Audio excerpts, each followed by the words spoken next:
자, 최근에 많은 이슈가 되고 있는 정보 보안과 보안 기법에서 우리 컴퓨터 범죄, 데이터 침입의 형태라는 부분을 공부해 보도록 하겠습니다.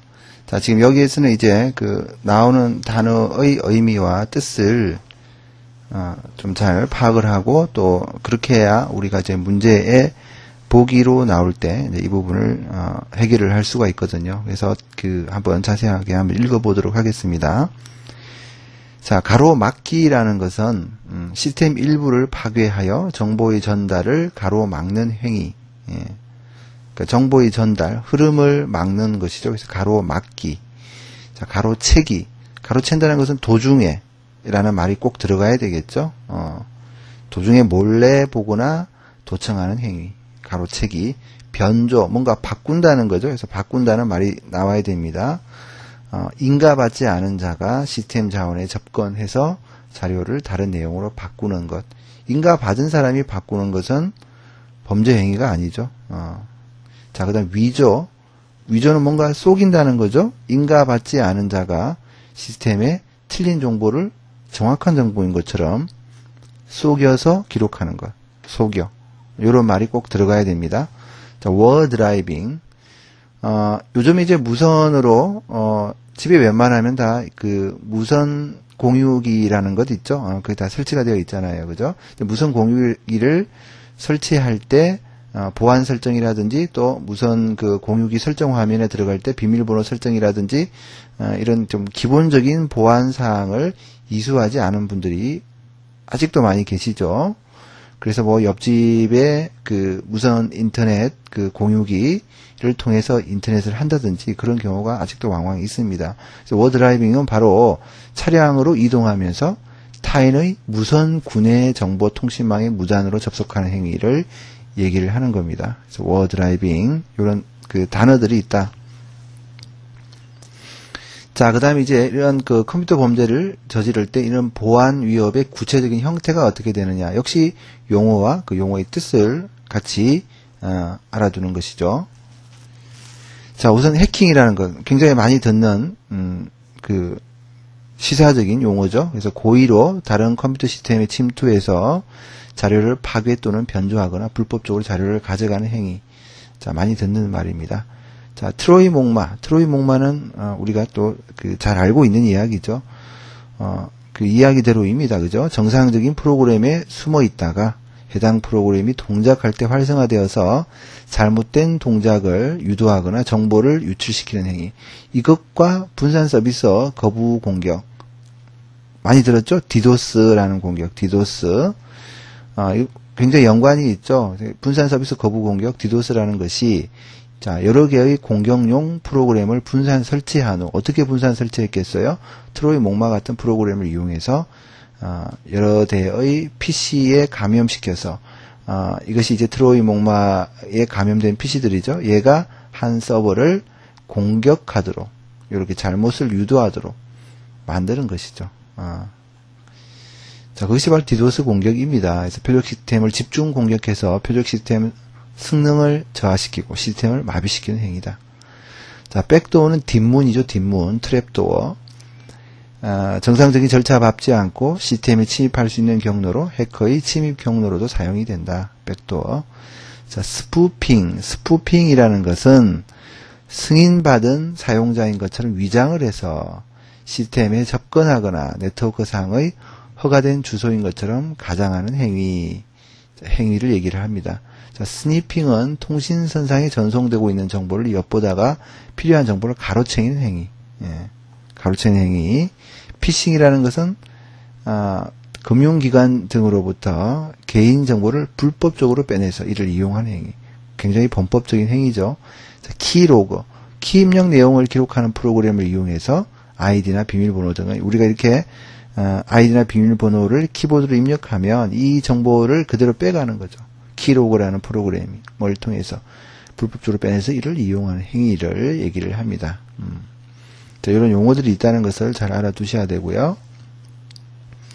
자, 그럼 이제 이러한 해킹이라든지 이런 기법에 맞서서 어떻게 보안을 할 것이냐 해서 방화벽과 프락시 서버라는 것이 있습니다. 그래서 방화벽이라는 것은 우리가 이제 화재 침입을 막아주는 것처럼 마찬가지 개념이죠. 방화벽은 보안이 필요한 네트워크의 통로를 단일화하여 이 출입구를 보안 관리하며 외부로부터 불법적인 접근을 상당 부분 막을 수 있는 시스템입니다. 외부로부터. 그래서 외부로부터의 불법적인 접근은 봉쇄할 수 있지만 내부에서 일어나는 해킹을 막을 수는 없죠. 당연한 얘기고요. 자, 외부로부터 스팸 공격이 들어오면 방화벽에서 차단하여 방화벽 안쪽 시스템을 보호한다. 방화벽의 역할이고요. 자, 그래서 이것과 이제 개념이 이어지는 것이 프록시 서버라는 것이 있습니다. 프록시 서버는 컴퓨터 시스템에 진입 차단 시스템을 설치하는 경우 외부와 연결해서 통신을 하도록 만들어 놓은 서버이다. PC 사용자와 인터넷 사이에서 중개자 역할을 하는 대리 서버로서 보안이나 관리적 차원의 규제, 캐시 서비스 등을 제공한다. 자, 이게 그 보기로 가끔씩 나옵니다. 이런 프로토콜 등을 지원한다라는 부분이 있고요. 자, 캐시 서비스가 뭡니까? 여러 가지 우리가 어떤 정보들을 인터넷을 통해서 외부와 연결이 되어서 통신을 한다고 하면 이 프락시 서버에서 캐시 서비스를 하기 때문에 미리 정보를 다 담아두고 있다가 내부 쪽에 PC로 정보를 뿌려주는 거죠. 그래서 이 PC 입장에서 보자면 여기에 있는 정보를 가져오는 게 아니라 이 그 프락시 서버에 있는 정보를 바로 가져올 수 있기 때문에 바로 같은 망에 있는 것을 같은 네트워크에 있는 것을 가져올 수 있기 때문에 속도가 좀 빨라지겠죠. 그런 역할도 우리 프락시 서버가 한다라는 것을 알아두셔야 되고요. 자, 그 다음에 뭐 여기서 제일 중요한 부분이라면 이 암호화 기법, 비밀키와 이 공개키에 관련된 내용이 아마도 이제 시험에 제일 자주 나오는 얘기겠죠. 우리가 이제 비밀키라고 할 때 이 비밀키라는 말과 단일키라는 말을 동일시하게 생각을 해야 됩니다. 같이 알고 있어야 돼요. 같이 물어보니까 비밀키는 단일키다. 이렇게 두 개를 같이 알고 있어야 된다는 점을 먼저 명심을 하시고요. 자, 비밀키는 암호화와 복호화 속도가 빠르며 단일키 기법이기 때문에 알고리즘이 단순하다. 암호화 키와 복호화 키가 같다. 암호화 키와 복호화 키가 같다. 그래서 단일키다. 비밀키다. 자, 사용자가 증가하면 관리할 키의 수가 상대적으로 많아지고 송수신척이 미리 약속된 키로 암호화 및 복호화를 하는 방식이다. 암호화해도 전송할 데이터의 용량이 늘지 않는다. 대표적인 알고리즘은 DES라는 것이 있다. 자, 공개 키라는 것은 암호화와 복호화 속도가 느리며 알고리즘이 복잡하다. 그 이유는 암호화 키와 복호화 키가 서로 다르기 때문에. 자, 키의 분배가 용이하고 관리할 키의 수는 작다. 적다. 자, 그럼 암호화 키와 복호화 키, 암호화 키를 비밀을 풀어내는 게 이제 복호화 키겠죠. 그래서 암호화 키와 복호화 키가 서로 다르다라고 했는데 어느 쪽을 공개하기 때문에 공개 키라고 하느냐? 바로 암호화 키 쪽은 공개를 하고 그 암호를 푸는 열쇠가 되는 것은 당연히 비밀로 해야 되겠죠. 복호화 키는 비밀로 하는 방식이고요. 대표적인 알고리즘으로는 RSA라는 것이 있다라는 것이고요. 서로 좀 대비되는 부분들이 있기 때문에 시험에 자주 출제되고 있습니다. 자, 그 다음 웹보안에 관련된 부분, 이 SSL, 이게 아마 곧 그 법으로 이제 강제 시행이 되는 부분이죠. 보안 서버라는 것을 이제 구축을 해야 됩니다. SSL 방식으로. 자, 개인정보 보호하기 위한 보안 방법으로 RSA의 비대칭의 암호 시스템을 사용한다. 그래서 그 우리가 아이디나 비밀번호를 입력하고 서버에 접근할 때 이러한 그 SSL 보안 인증서를 통해서 암호화된 값으로 이렇게 왔다 갔다 할 수 있도록 하는 것이 바로 SSL이라는 그런 보안 기법이 되는 것입니다. 그 다음에 SET라는 것이 있고요. 이것은 금융거래 안전을 위한 보안 접근 방법이고 SEA라는 것이 있습니다. 이것은 전자서명, 암호 등을 통해서 보안을 구현하며 SSL과 SHTTP의 단점을 보완한 것이다. 그 다음에 SHTTP, 여기서 이것과 이것의 단점을 보완했다고 했는데 SHTTP는 웹에서 안전하게 파일 교환을 할 수 있는 HTTP 확장판을 얘기를 한다.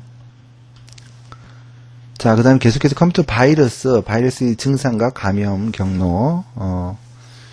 자, 증상은 컴퓨터가 부팅되지 않거나 부팅 시간이 오래 걸리거나 또 사용자가 실행하지 않는 이상한 메시지가 화면에 나타나거나 디스크의 볼륨 레이블을 변경하거나 시스템이 자주 다운되거나 프로그램이 실행되지 않거나 처리 속도가 현저하게 떨어지거나 그 감염 경로는 인터넷에서 바이러스에 감염된 파일을 다운로드한 경우 다 아는 얘기죠. 불법으로 복사한 소프트웨어가 감염되는 경우 요즘 뭐 P2P라든지 뭐 토렌트라든지 이런 그 서비스를 많이 이용하기 때문에 바이러스 감염이 될 수가 있습니다. 그죠?